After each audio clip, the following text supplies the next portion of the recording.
Hi, welcome to We Wine Whenever. I'm Wendy. I'm Kelly. We are talking about Real Housewives of Potomac, Season 9, Episode number 12, Shake the Devil Off. Yep, we start out where we left off with Jacqueline arriving at Karen's house. Did you hear the Jaws music in the background? Oh, I did not. It That's was funny. so good. It I was missed so that. good. So she shows up with 8 heart-shaped balloons. That I didn't catch that, but you said that last week. And there was one balloon for each of her citations. She said that they were so that we could let them go to lift the weight of the citations off of her shoulders. But we all know that that is not true. That was just her being shady. Yeah.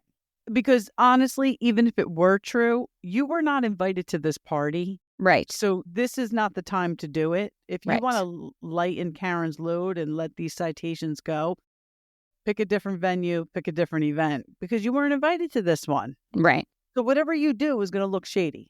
Absolutely. Especially considering, like you said, she wasn't invited. I mean, her response was she came with light and love in her heart because she thought her and Karen were in a different place. Well, if you and Karen were in a different place, you would have been invited. Exactly. You know where you stand with her. She told you at the boutique, I don't fuck Right. with. Right. Exactly. Exactly. He walks her off the property. And the ladies sit down to eat. And Stacy points out that Jacqueline did not come with love. She brought the balloons for each of the citations. And Giselle is like, oh my gosh, I had no idea. And she didn't. She really didn't. You could see that she didn't. She thought it was like, okay, like you're coming. Yeah, she's like, I just took my balloon. Right. Exactly. Right. I thought she was coming with love. They were hot balloons, right? And Mia was trying to defend her. Well, of course, it was Mia's. I would have told Mia to leave. She should have, because Mia's the one who gave her the address. Yes, she did. And 2, who told her to come because she tried to invite her. Yes, she did. You know, Jacqueline is Mia's puppet. And I've been saying this. She is Mia's puppet. And because this all goes back to Karen and Giselle saying that Mia wasn't doing the right thing by her kids, having Ink around. And like, what was that, the first episode this season? It all goes back to that. Yeah. So Giselle says that, she had no idea that, she was being shady. And after she realized it, she's like, oh. And then in her confessional, she's like, listen, Jacqueline, I was rooting for you, girl. But now, girl, you're gone. I'm done. Yep. They're all getting ready for their trip to Panama. And wait, how about Mia in the pool twerking first? Oh my God, that was so ridiculous. Thank God nobody's husband was really paying attention. She's just trash. She really is. 100% trash. She really is. She really is. Because even Wendy said, look. And he's like, oh, no, Eddie, don't look. When Wendy saw her. I don't think Eddie was looking. No, he wasn't. He might have been, but. No, he wasn't. Because that was trash. There was no need for that. Yeah. Like, stop. There was no need for that. So they're all getting ready to go to Panama. And Jacqueline is invited to Panama. Yeah. They arrive at the airport one by one, and Giselle goes up to Karen and says, are we gonna fight, referring to Jacqueline? And Karen says that she's not gonna fight, that, she's good, and she's just, they're gonna school Jacqueline. Her and Giselle say they're going to school Jacqueline. Mia says she needs this trip and that she's arranged for her nanny to watch the kids, which I was glad to hear that she was going to have a nanny watch the kids. I didn't realize that both her and Jacqueline use the same nanny. I should have realized that because we kind of knew that from the past, and that the kids were going to be at Jacqueline's house. Right. With the nanny, which we find out later. They land in Panama, and Wendy lets them know that there's going to be 3 villas and that they're each going to have their own room. Thank goodness. Thank goodness. God. Finally, someone's planning a trip where they don't have to share rooms or bunk beds or bathrooms, right? And she's going to let them know who's splitting up the villas, like who's going to be in which villa. We also find out that the ride from the airport to the villa is 2 hours. That's a long ride. But you know what? Most of the girls were wearing nice flowy dresses, which I thought were very comfortable to fly in. Yes, and to sit in the car for 2 hours. Yes. Because I don't know how long the flight was to Panama. I don't know. But 2 hours in the car, I wouldn't be loving that either, to be quite honest with you. Hell no. So Stacy asks Ashley while they're on the ride, like what she meant about Spidey vibes, referring to TJ. she said that he just seemed a little bit off. And Stacey says she's not in a position to have a romantic relationship with another man until she gets through the divorce, which I get that. She just I came get to it that. too. She just came to that conclusion, though, after the girls pointed it out to her. When she was going to mediation, they're the ones who said, like, you really should not be doing this, right? Right. And I Right. don't know if you saw it on social media, but somebody posted, and I was like, yeah, it's such a good point. Like, if he's such a Christian man, TJ, why is he dating someone who is not divorced yet? Right. It's a very valid point.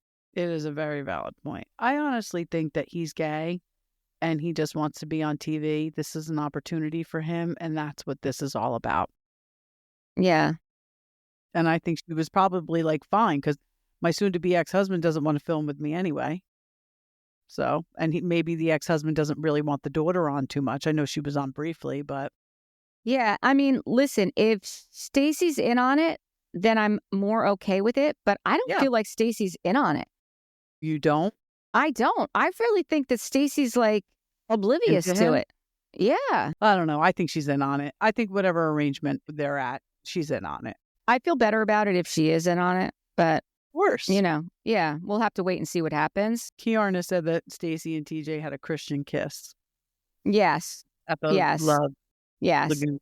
Ashley admits that she has real feelings for Josh. Yeah, and that was cute. She hasn't felt this way about anyone since Michael, which I was surprised. I was very surprised to hear, because I really do. I mean, she did love Michael. That was not just, I mean, she likes that dorky white man type. Like, that's her type. I mean, I don't. Well, some would say I do, actually. I need somebody who can make me laugh. That's all I know. I agree with that. I mean, laughter is definitely important. She also said that, she had dinner with him last night, and then he drove her to the airport in the morning. Mia says, so he slept over, and Ashley laughs. She said that, she had sex with a pool boy. Was he a pool boy? Was she referring to him as a pool boy? I don't know. I didn't catch that. Or maybe, I don't know. I didn't catch the pool boy comment. Yeah, they said, Ashley, you had sex with a pool boy. I didn't know that he was a pool boy. I don't know. But so then they were calling him Jack Harlow. I don't know who Jack Harlow is. I don't either.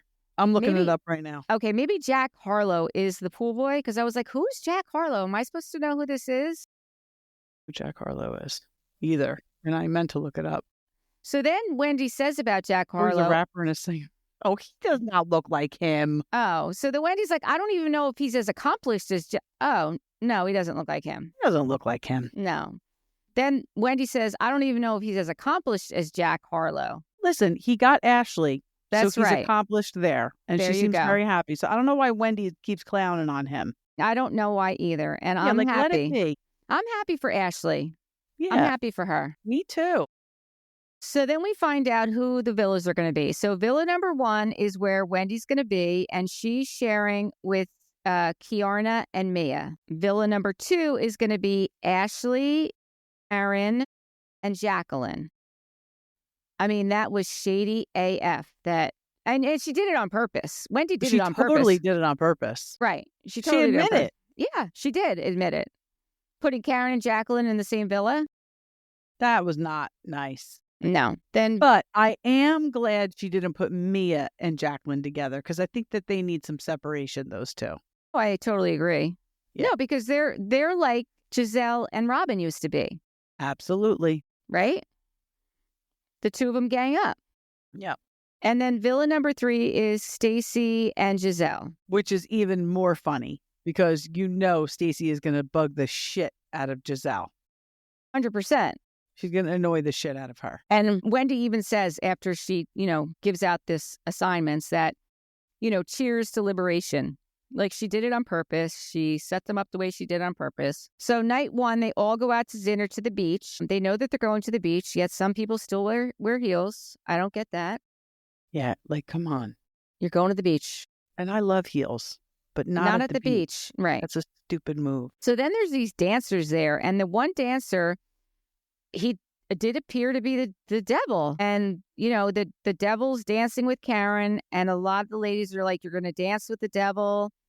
And that was some foreshadowing, huh? Yeah, because then they ask, when Victor comes out, like, who was that dancer? And they're like, oh, no, he was the devil. I'm like, oh, he was the devil. Mm-hmm. Okay. And they say, well, you kind of gravitated to Karen. And Karen said, yeah, she feels the darkness upon her. Like she leaned into it. But she was referring to Jacqueline as being the devil. No, Karen, that's not really how that works, actually. Like when Karen does stuff like that, I'm like, she is just stupid. You know what it is? She just, like my mother would say, she just thinks who she is. Yeah. Like, she's Karen Huger. She's the grand dame. Like, all right, you got to pedal it back a little bit. What'd she say? She's going to press charges on Jacqueline for trespassing? Well, she says that they're looking into it. Yeah. They're investigating you might it. want to just focus on, well, we know what happened now. It's all. Yeah. We're going to get there very soon. Yeah, we'll get there. Because then Giselle says to Jacqueline that showing up at Karen's house with the 8 balloons for 8 citations is effed up in a major way. And we agree with that. That totally was effed up. And Jacqueline says, well, you didn't let me speak about the 8 balloons, what they symbolized, and I wanted to release them. And we're like, yeah, no. She said, I was there to extend the olive branch. And they're like, no. She doesn't need it. Right. She does not need it. Karen says, you were trespassing at my home, and I take my security of my family very seriously. It was you and Ray. You and Ray, that's your family there. It was you and Ray. You even said yourself you have no dogs. It was you and Ray. Right. And you're going through the process of pressing charges for trespassing. Crazy. But then she doubles down and says releasing balloons into the atmosphere is illegal because of global warming. I was like, what? Global warming? And then they remind her that she released them for the passing of her mother. And I was just like, Karen, come on. She's the worst, man. She really is. The hypocrisy. Oh my God. She's very concerned about the environment. I know. She's very concerned with what everyone else is doing to the environment, not her. Right. Because you can't release balloons into the environment. It's illegal. It's illegal. Wait. Who's policing that, Karen? You tell me. Who are you going to call up the police about that? Was that what she was going to press charges for? Trespassing and the release of balloons. So let's just jump into it because we do know that she was convicted. Mm-hmm. She was convicted on all of the charges. She was found guilty on all the charges except for reckless driving. Which is crazy to me that's the one charge she didn't get. I know. I don't know what charges she did get, but she was driving recklessly. DUI, driving while intoxicated, negligent driving, failure to control speed to avoid a collision, and failure to notify authorities of an address change. It was a big thing. Yeah, that's weird, right? Yeah. I think she's going to go to jail. I think she's going to see some jail time. So the sentencing is on January 29th of 2025. So that is right around the corner. And I don't think that that's something that they'll put off because You can't put that off. I mean, what are you going to put that off for? There's no reason to adjourn that. There's right? The verdict's in, basically. The potential sentence is up to 2 years in jail. Yep, up to 2 years. Wow. So we're going to have to sue. We're going to have to wait and see. I'm sure her attorney's already filed an appeal. Probably. But that doesn't affect the sentencing. A guilty verdict is a guilty verdict. And the tapes that came out from that trial were the worst I've seen in a very long time. Yeah, that they were really bad. The body cam footage of the police officers on scene, the footage in the interrogation room in the prison. I mean, it was bad. It's to me, I mean, we've all made bad choices. So I'm not. Right. No, we have. I don't want to judge, and I'm not judging anyone. It is surprising to me, I'll put it that way, that whoever home she left let her drive. Now, did she leave a home or did she leave an establishment? Well, that's a great question because on the video, she says that she was at a friend's house. When they say, where were you coming from? She said, I was at a friend's house. So you're right. Maybe she was at an establishment. Maybe she was at a table where, if it's a busy place, they don't know how intoxicated you are. But I mean, she literally could not form a sentence. She could not form a sentence. And I will tell you this, her only saving grace is that nobody was injured. Because Absolutely. if somebody was injured or, God forbid, killed because of that accident, wherever she left from, they are now liable as well. Yeah. They are now liable as well. And she's facing additional charges like manslaughter. Yeah. Or vehicular homicide. Right. I mean, God. these are serious, serious charges. Yeah, she was definitely lucky in that respect that she only hit a tree. Especially for someone of her age and with a prior DUI. Yeah. This is not a one-time mistake. This is a 2-time convicted mistake. So we don't even know how many times this mistake has been made. We just know how many times you've been... She got caught. Right. Absolutely. Right. And I do think that her lawyer did a huge disservice to her. I do. Pleading not guilty and taking this to trial and having all this evidence released to the public. I mean, had she pled guilty, attorney had to know that these videos were, it was discovery. They had to absolutely produce it. So how do you claim not guilty when these videos are out? It just blows my mind. Yeah. Even if they did not offer a plea deal, which after seeing those videos, I understand why there would be no plea deal. Yeah. You just plead guilty. Yeah. You just plead guilty. And you take your punishment. And you take your punishment, which is what Shannon Bedore did. Right. Feel like her sentencing could be worse because she fought it so hard. I feel like it needs to be because she fought it so hard. Right. And because she's a public figure. And because it's her second offense. And because they're going to make an example out of her, that's for sure. And because the videos are out there. Yeah. The judge has to. The judge doesn't really even have a choice at this point because... No, I totally agree. ...of everything that's out there. Yeah. That was hard. They were hard to watch, those videos. They were hard to watch. Yeah. I mean, partly because of the ridiculousness of her telling him that Andy Cohen gave her the name the Grand Dame. I don't think he did. It was Giselle. Yeah. Yeah. So. And the whole thing about Thomas Jefferson's concubine? What? I mean... Is that something you want to be admitting to? No, not really. No. And even when she was saying that she would spend a couple years in jail and that she was okay with that. She said that? Yes. I'll be in jail for 1 or 2 years. She said that. I was like, what are you doing? Like, she made no sense at all. That's what I mean. Like, you couldn't understand a damn thing she was saying. No. I think she's definitely going to see some jail time. I would just maybe say... not 2 years, but... Listen, I'm going to tell you her attorney of record's name just so you guys can avoid him. His name is A. Scott Bolden. He was disappointed in the jury's verdict. I'm sure he was. And he plans to fully pursue justice on her behalf. Anyone in the Potomac area, if you have any kind of criminal charges, please, at all costs. You're clear. Steer clear. Yes, because I do not feel as though he did her justice. No. I really don't. I don't. We'll have to wait and see what happens on January 29th. And we'll be here to report about it. Sure will. I hope Bravo Docket does one on this.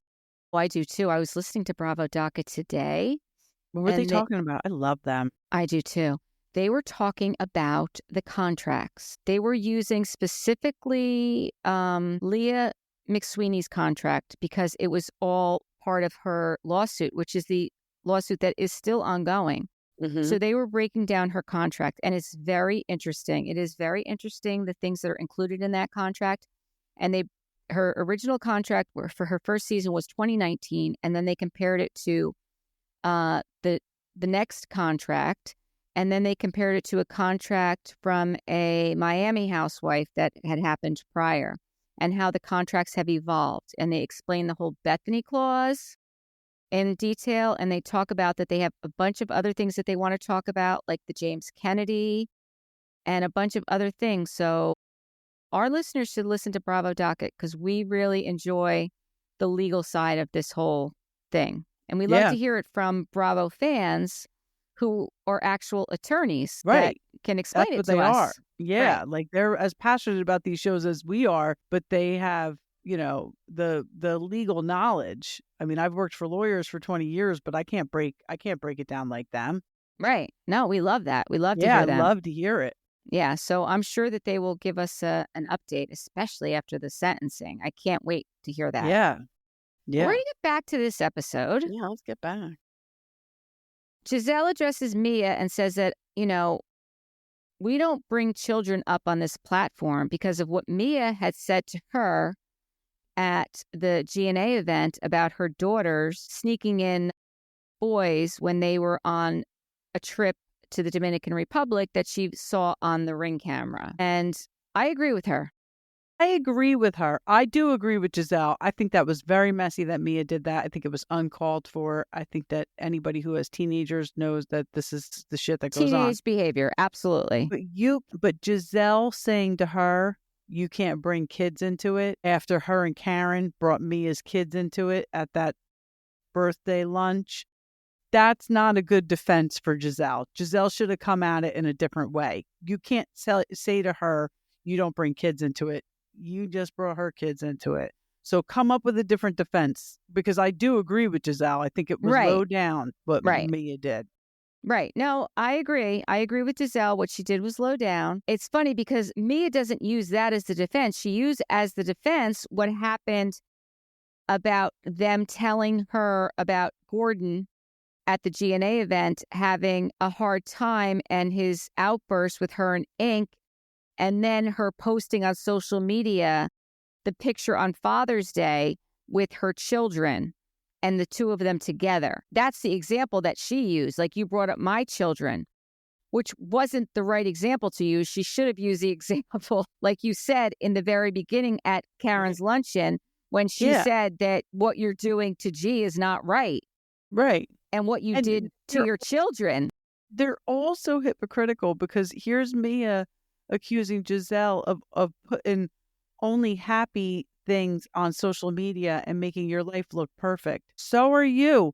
Do you think Giselle's going to put something on her social media showing her daughter sneaking a boy into her house? No. Right. No. And you're doing the same thing. You're saying how G has these outbursts and you never see them coming, and we get that. But you're putting on social media this big happy family with all your kids' fathers. You're doing the same thing. They're all hypocritical. They are all hypocritical. They absolutely are. And I don't know if it's true or not, but I did read several different places that both Mia and Giselle asked the producers to leave out footage of Mia calling Giselle's daughters whores. I thought I saw that too. Now, we never saw Mia calling Giselle's daughters whores, but we did see her accusing them of sneaking boys in, which they did do, which Giselle admitted that they did. So I don't know if she actually said the words and they did cut it out. I know. I'm hoping that'll come up at the reunion. Yeah, because I saw it. I mean, listen, if she said that about Giselle's daughters, but I could see Giselle not bringing it up because she doesn't want to bring light to it. And 100%. That's a smart housewife. 100%. 100%. Yeah. But if Mia said that, that's fucked up. Right. So we don't know what was actually said. We only know what we saw. And we saw her talk about the Ring camera. And that's what Giselle addressed. She may have said those other words that we never saw. Just like one of the things that they were talking about on the Bravo docket was one of the things that's in the contract now has to do with anything that someone brings up on camera about like your medical condition or history is fair game, even if it's not you. And they were referring to the incident that happened with Adrienne Maloof and Brandy bringing up that she had a surrogate. And that never actually aired. Right. I remember. Because Adrienne's lawyers, that clause wasn't in there. That's something that was added. So messy. Right.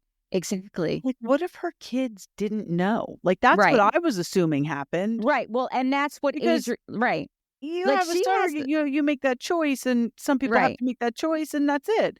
But if Right. your kids don't know, Right. Like you have the right to tell your children right, in of your course, time of what is sure. going on. And her kids were young. Absolutely, they were young. And then they brought up the whole thing about like Gordon saying that, he was bipolar, but he said it.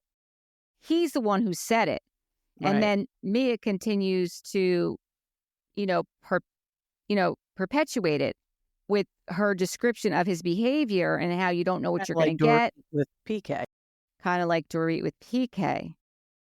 So it's interesting. Like I said, the whole legal side of this and the contracts that these women sign, and they were also saying, and we've said this before too, it's a different contract depending on the production company.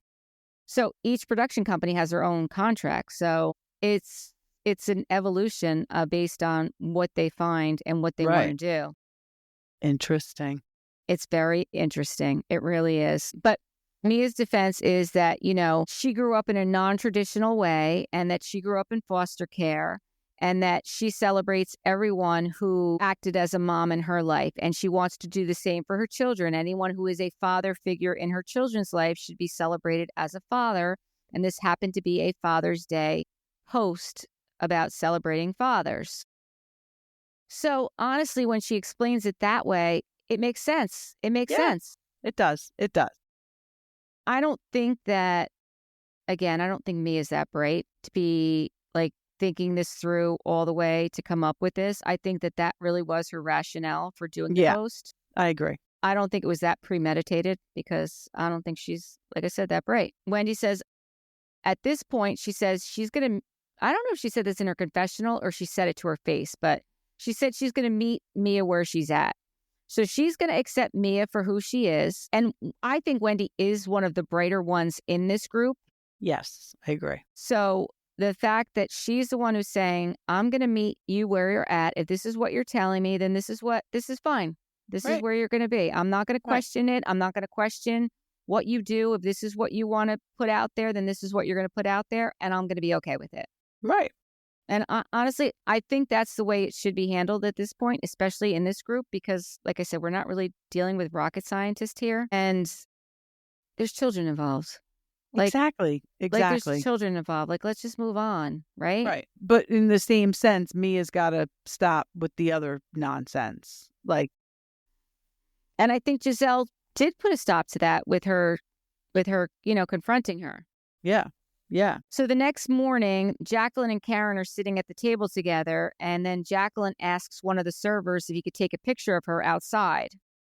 And of course, he's like, okay. And then Ashley pops her head out of the balcony. She's like, you're asking this man to take your picture?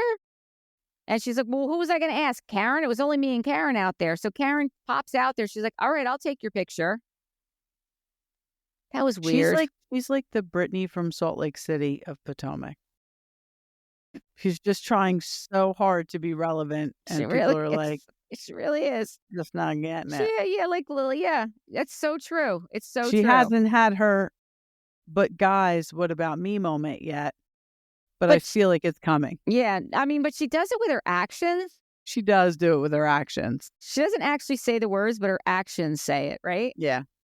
Yeah. So then, like we said, Karen takes the picture of her, but we know it's not a good picture because it's Karen. So She probably got the phone flipped up to the sky. She's like, it looks great. right. So then Wendy comes out with her gift bags for all the ladies with all their names on the bags. And they've got the Panama rum in them and their Stanley cups with their names on them. And they're going to do a tasting of rum and then they're going to do dinner in the city. So this sounds like a nice day. Sure. But Mia's not there when all this is going on. And they're like, wait, where's Mia? And then we find out because we see Mia finds out that last night Gordon came and picked up the kids from Jacqueline's house because he didn't want the kids staying with the nannies and he didn't return with the kids. And I don't think she knows where the kids are, right? She said they are in another state 4 hours away and he's not with them anymore. So where the hell did he bring them? Right. And why isn't he with them? Right. Like he just dropped them off somewhere. I'm sure with a family member, I'm sure he didn't put them in danger. But then why would you leave? Why'd you take them Right. and then leave them? Right. So next episode is going to be interesting because Mia's trying not to panic, which I get. I mean, I'd be panicked. I would be panicked. I can't even imagine. And I feel for the nanny. Yeah. Like what was the nanny to do? Right. Like the father shows up. I don't know. I think that this is a bad situation. Real bad. We're going to have to wait and see what happens. Mm-hmm. I'd be very surprised if we see Karen at the reunion. You don't, maybe like virtual. No, there's no way her attorney will let her attend this reunion. Well, she can't answer any questions about it. She's not going. She's not been sentenced yet. Right. They're going to do that reunion before she's sentenced. They have to, right? If we're we're on episode 12. I think once you sentence, like you should go away that same day. Typically, yeah, I would imagine. So, I mean, Teresa and Joe didn't. Well, that's because it was 2 people involved and there were small children involved. But remember, they let her. There were small children involved. Yeah. And there was 2 parents involved. Karen doesn't have either of those circumstances. Right. She should be taken away on her sentence. If she's going to prison, it should happen on her sentencing day. She should be prepared to be sentenced to jail based on what the sentence could be for the charges that she was found guilty of. That's crazy. There's no way that Karen is going to be at this reunion. There's no way. I wonder what's going to happen to her. Like, I know it's so different, like the charges, but, Jen Shah, like, they cut her off. I mean, that poor bitch tried to get into BravoCon. They didn't cut her off. No. They wouldn't let her into BravoCon. They wouldn't let her into BravoCon because she refused to do an interview. That's bullshit right there. That's why they wouldn't let her in, because she refused to do a last interview with Andy. Why? That's not in her contract. That wasn't in her contract. So why cut her off for that? Well, that's why. I bet you that's in the contracts now. Well, that's the whole thing. Now they have all these, all these what ifs. So then now everything's in the contracts, right? Yeah. But I mean, why, that's her. I don't know. I don't agree with that. She didn't have her court date yet during BravoCon, right? Had she pled guilty is my question. I don't think she had pled guilty, no. Well, I don't know. Maybe. I don't know if she did either. Because by the time of she wasn't at the reunion. I don't remember. I don't remember. I don't know I should, but I just don't. But I know that was a big bone of contention, is that she would not meet with Andy and do a final interview. Please. Right. And I can't imagine that Karen will either. I don't think she will. Well, but who knows? She might. I did hear that Meredith has been in touch with Jen Shah. Yeah. Via telephone. Do you think they'll bring her back? I mean, people are actually saying that online. I wouldn't be surprised at this point. I wouldn't be surprised either. I mean, they brought back Teresa. Mm-hmm. I mean, once you do your time, you do your time. Sure. I feel like if they bring back Jen, they got to bring back Monica. Now you're talking. Right? I mean, if you're going to do it, you might as well do it right. They have to do that. How could they not do that? They have to bring Jen and Monica back on at the same time. And please, for the love of God, get rid of Brittany. I say get rid of Meredith and Lisa. Okay, them too. I don't even care. Like, Brittany. I can't stand her and that guy, Jared. She'll get lost anyway. She will get lost. If Jen Shah and Monica are there, Brittany is not even going to, she's not even going to have time to say, what about me? You're right. And those two would just shut her down anyway. Well, yeah. I can't believe nobody has yet. No, you're right. You're right. What about me? Oh my God. This is going to be interesting. Yeah. Yeah. I mean, we know now, I don't think, like he could appeal it, but she can still get sentenced in the meantime. 100%. And the appeal can go on. I mean, listen, if she's going to serve jail time, that's in her favor anyway, because it'll be if she wins the appeal, it'll be time served. And then, you can't hold off sentencing for an appeal. That's not how it works. Well, we're just going to have to wait and see what happens. Yeah. Yeah. Well, Happy New Year, everyone. Happy New Year. This will be our last episode until next year. Mm. So we'll see you on the other side in 2025. Yeah. Thank you for watching and listening. Bye. Bye.